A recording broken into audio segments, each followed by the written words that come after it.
우리에게 주신 하나님 말씀 출애굽기 17장 1절에서 16절입니다. 제가 1절 또 교독하면서 마지막은 합독하겠습니다.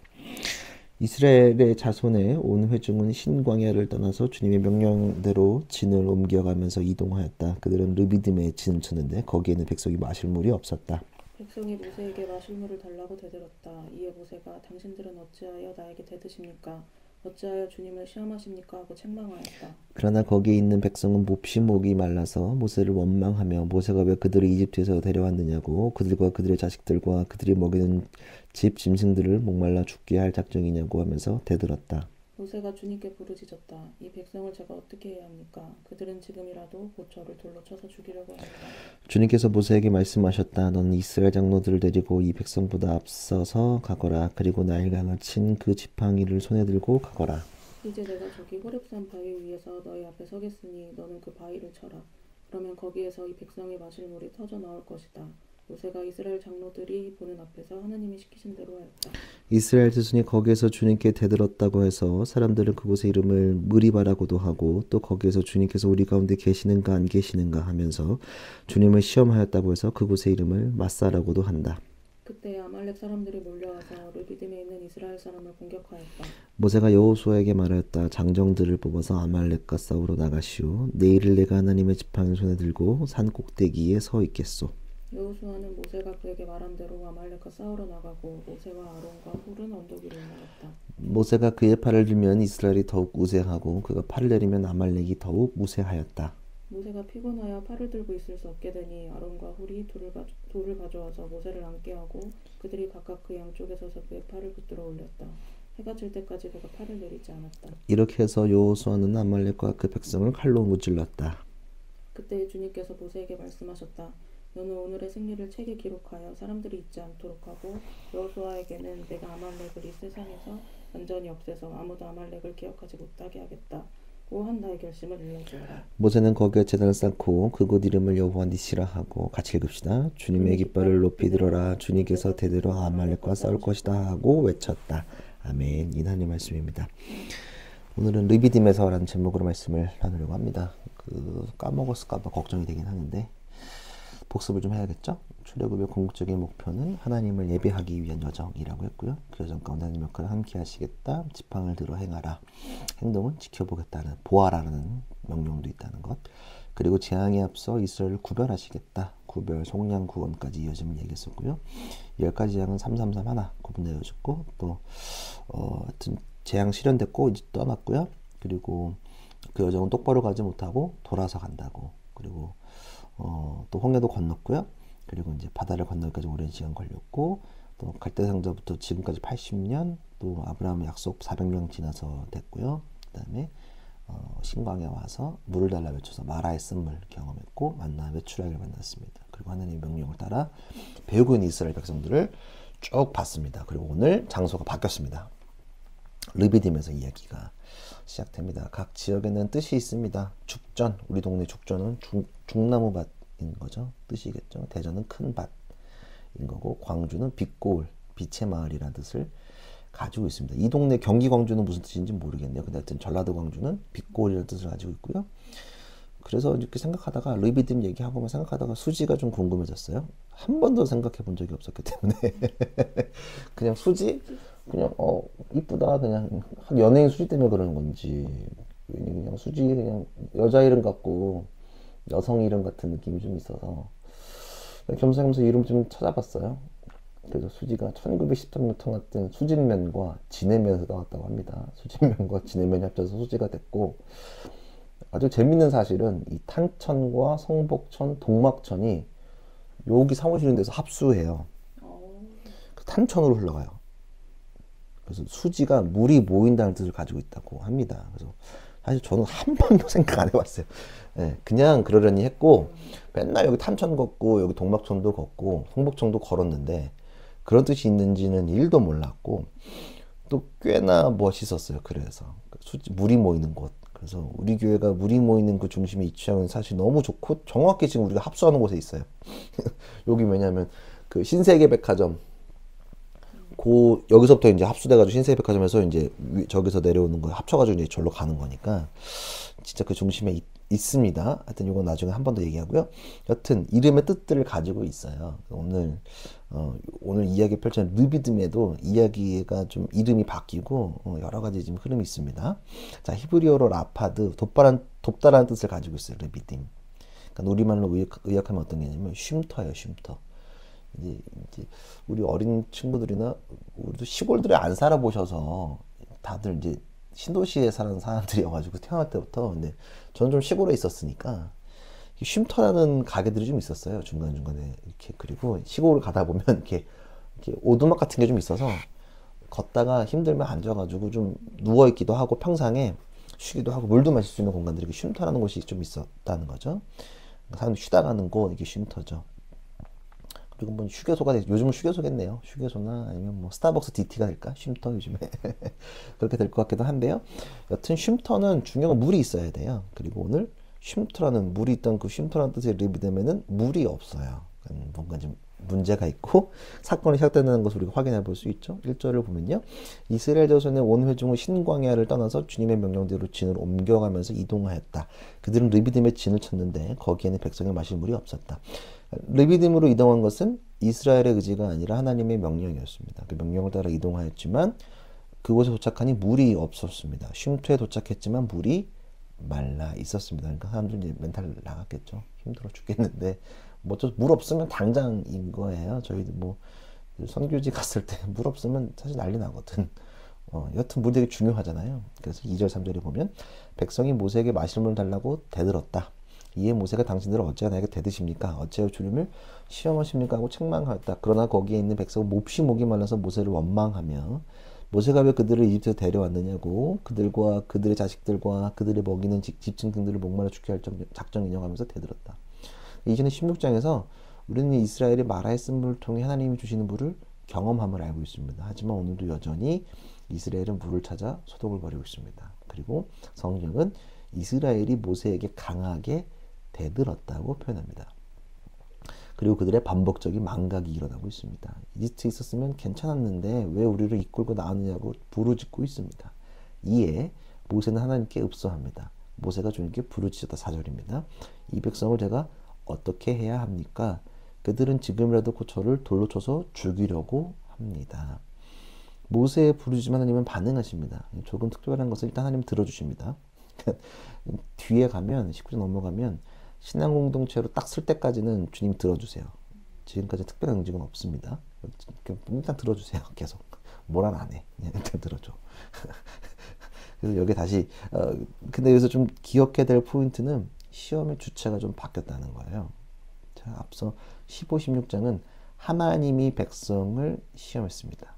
만나 매출하기나 마라의 쓴물을 통해서. 근데 그런 10장에서는 백성이 하나님을 시험하고 있습니다. 2절을 다시 보면요. 모세가 백성들에게 이야기합니다. 어찌하여 주님을 시험하십니까? 이제는 하나님을 시험하고 있습니다. 그렇다면 백성들이 하는 시험의 내용은 무엇일까? 보면 하나님의 명령을 따라 이곳에 왔으니까 하나님의 존재 유무를 묻는 시험은 아닙니다.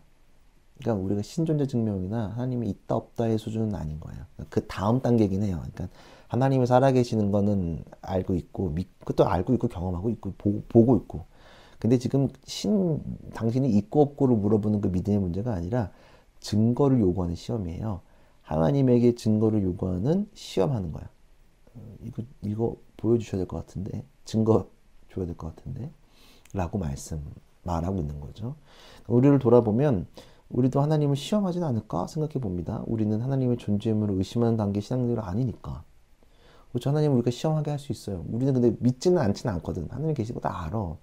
믿고 있고 경험하고 있고. 근데 그러나 우리도 끊임없이 증거를 요구하고 있을지 모릅니다. 네. 당장 취직 안 시켜주면, 시험 성적 안 올려주면 당장 뭐 결혼 문제, 아니면 뭐 직장 문제, 뭐 여러 가지 우리가 지금 기도할 것들이 많잖아요. 수많은 시험을 주님께 던지고 있을지 모릅니다. 그러니까 우리도 여전히 이런 시험을 주님께 던질 수도 있어요. 증거 바로 주세요.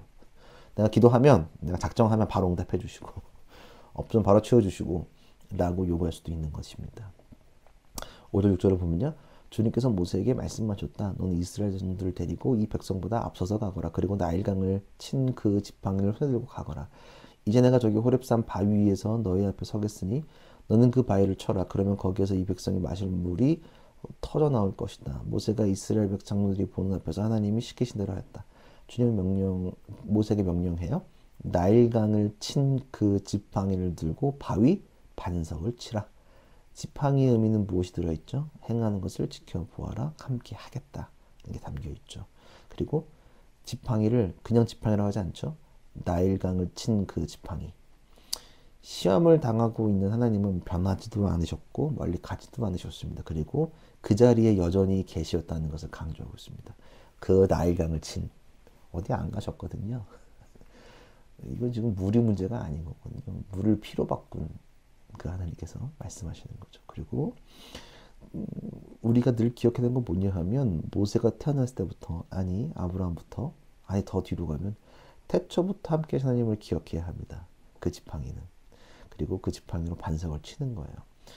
예, 하나님은 어디 가시지 않으셨단 말이에요. 증거를 요구하고 있는 이 순간에도 하나님은 태초부터 지금까지 우리와 함께 하신다는 고백이 있어야 합니다. 그리고 사람들이 그걸 기억하지 못해요. 그리고 오늘 본문에 보면 지팡이로 반석을 칩니다. 그리고 물이 터져 나왔습니다. 고린도전서 10장 1절에서 4절 찾아볼 수 있나요? 고린도전서 10장 1절에서 4절 이거 딱 보면 재미있을 거예요. 고린도전서 10장 1절에서 4절 우리 같이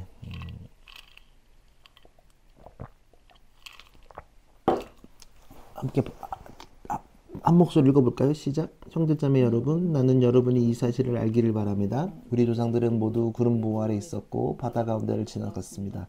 이렇게 그들은 모두 구름과 바다 속에서 세례를 받아 모세에게 속하게 되었습니다. 그들은 모두 똑같은 신령한 음식을 먹고 모두 똑같은 신령한 물을 마셨습니다. 그들은 자기들과 동행하는 신령한 바위에서 물을 마신 것입니다. 그 바위는 그리스도였습니다. 네. 지금 바울이 얘기하는 거예요. 고린도 교회.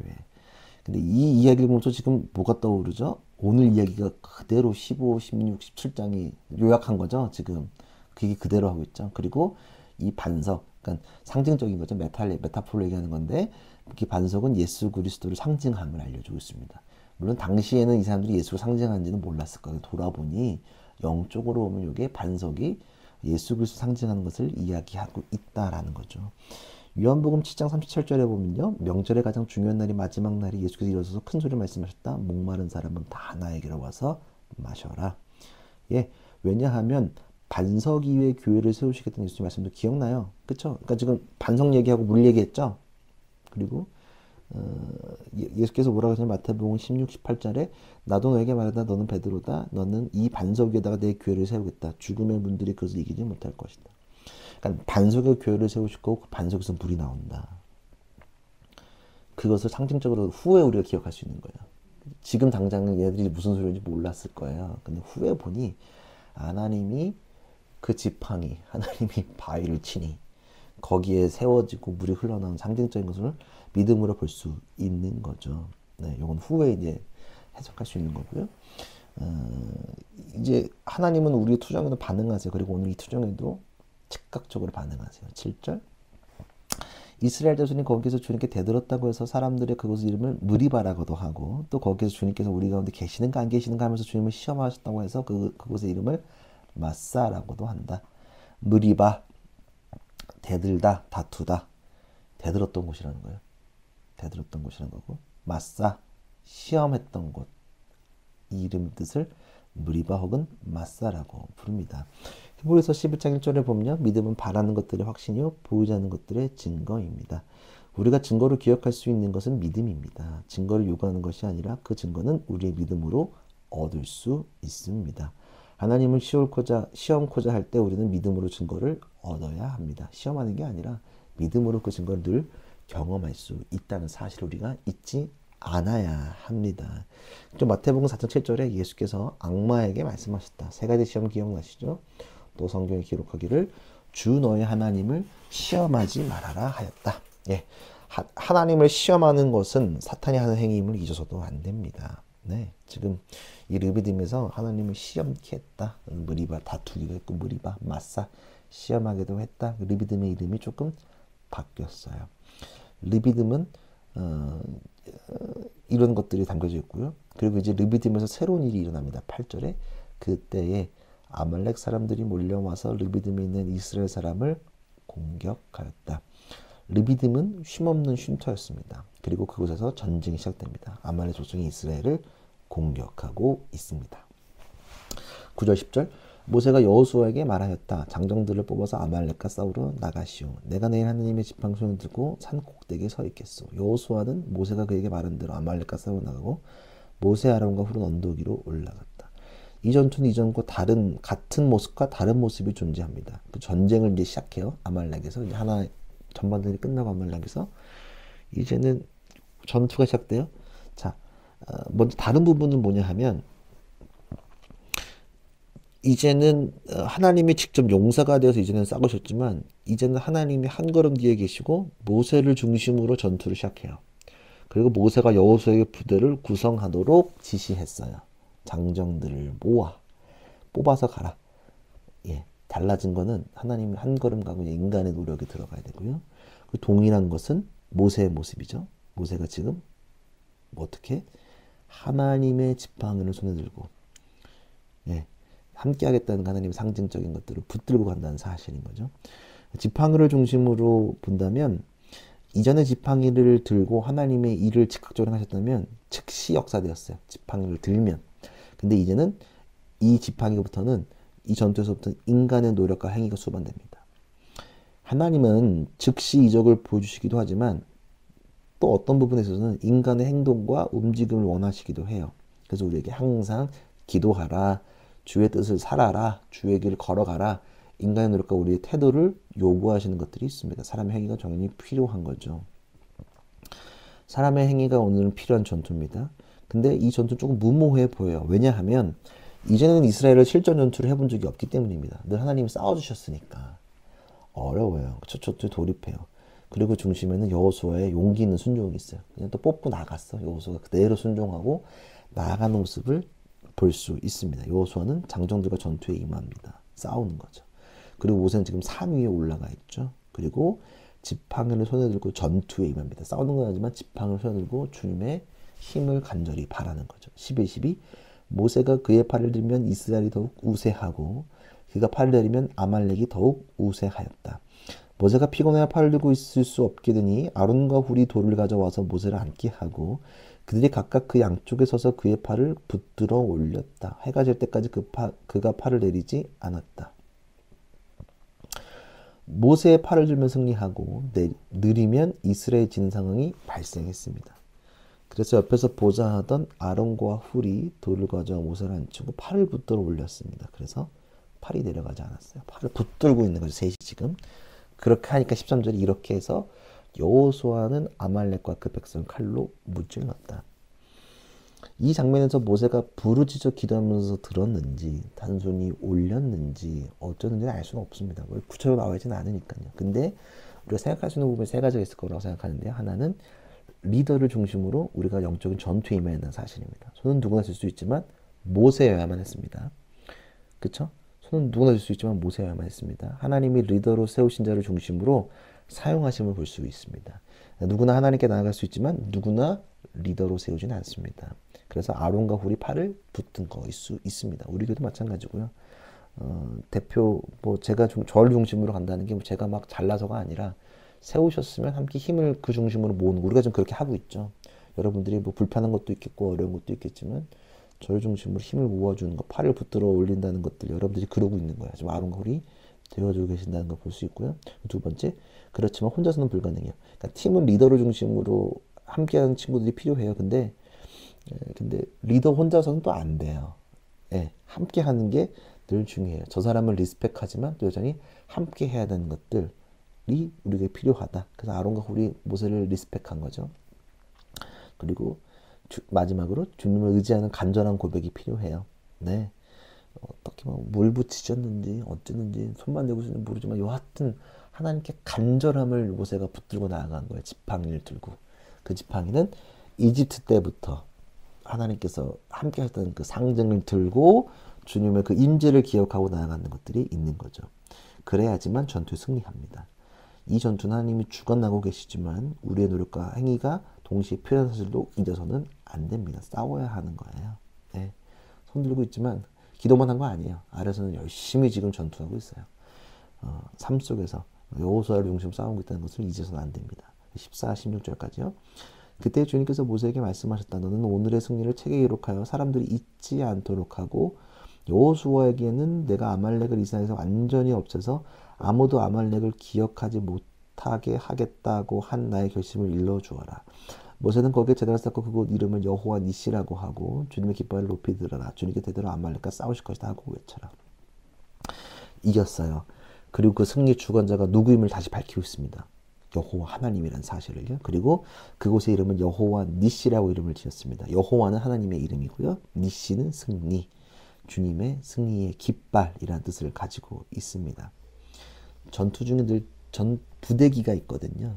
승리의 그 깃발 앞에 선봉자에는 무조건 깃발이 서 있거든요. 그 길을 의미하는 것입니다. 우리의 르비딤은 어딜까요? 즉 사람의 판단이 앞서는 곳은 항상 맞사, 시험, 시련이 존재합니다. 사람의 시비와 다툼이 있는 곳은 언제나 무리바, 대등과 다툼이 있습니다. 그러나 하나님이 인도하시는 곳은 늘 승리가 있습니다. 여호와 니시. 르비딤이 이름 바뀌었어요. 마사, 시험을 니시로 바꾸십시오. 무리바, 대듬을 니시로 바꿔야 합니다. 그렇게 하기 위해서는 우리는 지팡이를 들고 산 위에 올라가야 합니다. 하나님이 우리를 사용하시는 사실을 기억하고요. 그리고 하나님 전적으로 신뢰해야만 합니다. 우리의 쉼없는 쉼터 르비딤은 여호와 니시 승리로 바뀌었습니다. 그리고 이름의 변화가 장소가치까지 일어났다는 것을 여러분들이 잊어서는 안 됩니다. 서두에 수지 이름을 말씀드렸습니다. 우리는 지금 물이 모이는 곳에 있습니다. 우리는 하나님의 생수 중심에 있는 곳에 서 있어야 합니다. 사람들을 모아서 연결해야 합니다. 이거 이름 찾다가 상상을 좀 해봤는데 제가 골방에서 열방으로라는 말을 너무 좋아하는데 그 위치가 너무 좋은 거야. 그래서 네, 물과 물을 이어야 해요. 생수를 먹으시는 물. 근데 여기는 여기 천에서 장평천, 천에서 탄천으로, 탄천에서 한강으로, 한강에서 서해로, 서해에서 전 세계로 나아갈 것을 우리가 꿈꿨으면 좋겠어. 그래서 어디서 내가 수지에 있나? 이 생각을 처음으로 해봤어요. 내가 왜 수지에 있지를 계속 질문했거든요. 나 왜 수지에 있지? 판교도 있고 뭐 분당도 있고 근데 왜 수지여야 될까? 이게 뭐 정신승리라고 말할 수도 있지만 어쩌면 여기서 그리고 하필 그 딱 물 모이는 곳에서 지금 풍덕천동이 딱 그 물 모이는 곳이라서 재밌게 지금 제가 고민하고 있는 부분도 어쩌면 우리가 이곳을 여호와 니시를 시작할 수 있는 곳인가? 르비딤, 그러니까 쉼없는 정말 쉼이 있는 쉼터가 르비딤이 될란가? 상상을 하게 되더라고요. 우리는 반석에서 흘러나오신 예수 그리스도에게서 생수를 마십니다. 여전히 예수의 생수가 없는 쉼터가 되어버린 한국 교회지만 다시 물이 흐르고 또 승리의 깃발을 흔들며 나아가는 우리가 되기를 간절히 기도했으면 좋겠습니다. 그리고 우리의 르비딤에서 물이 흘러나고 그리고 결국 그것이 그 물을 먹고 싸움으로 우리가 승리한다는 여호와 니시 승리의 하나님. 우리의 삶이 힘들고 어렵지만 하나님이 동행하시면 이긴다. 근데 기도만 해서는 안 되고 전투하는 일들, 우리 인간의 노력과 우리의 전투도 필요한 사실을 잊어서는 안 됩니다. 우리도 마찬가지예요. 하나님 우리에게 역사하시겠죠. 붙들어 주시겠죠. 근데 우리가 노력하지 않으면 안 돼요. 그 노력이 단순히 잘하겠다는 노력이 아니라 기도하고, 아니 우리가 말을 안 하면 전도를 못 해요. 말을 해야 해요. 복음을 얘기해야 해요. 교회 가자. 아니면 야 교회 우리가 아는데 복음을 얘기할 수 있는 정도의 힘이 생겨야지 않으면 아무것도 할 수 없다는 사실을 우리가 좀 잊지 않았으면 좋겠다라는 생각을 합니다. 그리고 우리 수지에 서 있잖아요. 이름의 뜻을 다시 기억하면서 물이 모이는 곳인데 이 물이 모여서 그래서 여기서 좀 세계를 봐야겠어요. 예, 여기서 좀 전 세계를 좀 보려고 하는데 그러면 수지에 있어야겠어요. 그래서 이것들을 붙들고 나아가는 우리가 되기를 간절히 좀 기억했으면 좋겠습니다.